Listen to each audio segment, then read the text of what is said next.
त्याच्यातून जे धरणाच्या मधोमध त्यांचे बंगले आहेत, म्हणजे त्यांचा सिवेज कुठे जात, त्याने काय स्पेशल ट्रीटमेंट प्लांट इथे ठेवलेला आहे? नाही.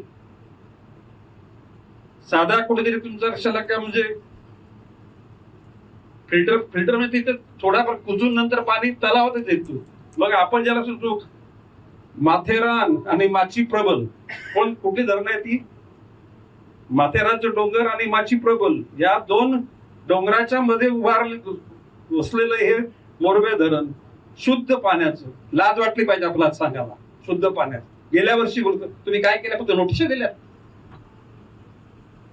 माझी आई सांगायची आजचं पाठ आणि मागचं सपाट.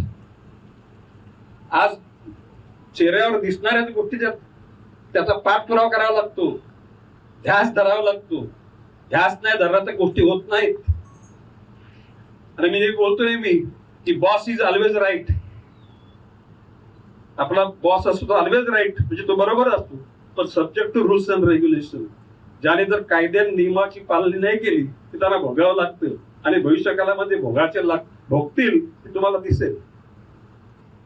आणि ह्या बाबतीमध्ये मी सांगतो अरविंद शिंदे का मी अदरवाईज तुमच्यावर केस टाकेल. नवी मुंबईच्या जनतेला सांगेल की तुम्हाला खोटं सांगतात. ते शुद्ध पाणी, तुम्हाला येणाऱ्या पाण्याचा जो उद्भव आहे त्या उद्भवामध्ये वस्ती करणारे लोक आहेत, त्यांचं एकूण मल बिल सगळं तुमच्या पाण्यामध्ये येते. पाणी पिल कोण माणूस? जरी इथून तुमच्या कुठला तो आपला फिल्टर प्लांट आहे ते भोकर, पण तिथं फिल्टर होत असेल, क्लोरिनेशन होत असेल, परंतु आमच्या तलावामध्ये वस्ती करून लोक राहतात, त्यांचं मलमूत्र त्या पाण्यामध्ये येतं.